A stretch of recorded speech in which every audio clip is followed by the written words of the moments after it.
Let's find out which stocks our chartists are looking at closely. And Kunal, what is on your radar this morning?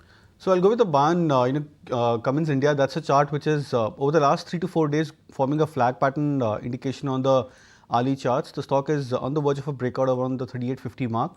So expecting a breakout as well as a follow through up move. Buy with a target of 4000. Stop loss could be kept at 3770. And the second would be a buy in NTPC. That stock is also forming a very classical kind of a swing breakout about the 415 mark where it closed yesterday. So expecting the stock to come back towards its previous highs of 420 approximately and cross above those levels. 434 as a target for NTPC. Stop loss to be kept at 405. Right, Avni, what about your stock strategies? So the two stocks that I've selected are not the rate sensitive stocks so that we don't get affected by the intermediate volatility swings that we will see in the markets. The first is ABB. So after almost 8 weeks of consolidation, the stock is now forming higher high, higher low pattern on the daily charts since almost last 1 week. And yesterday, after a very long phase of consolidation, the stock has managed to close above the 50-day exponential moving average on reasonably good volumes.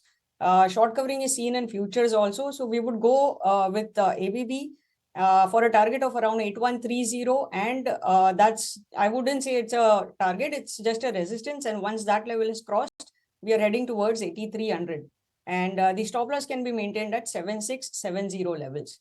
The second stock is Jubilant Food. It has given a breakout of an inverse head and shoulder pattern on the weekly charts.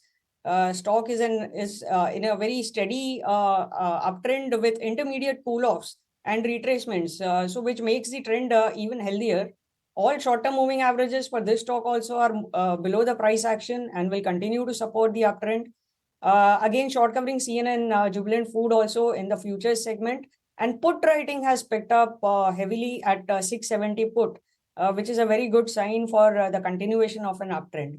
So Jubilant Food for a target of 700 to 724, and stop loss can be maintained at 657.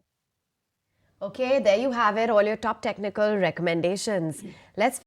If you like this video, then like, share and subscribe to ET Now.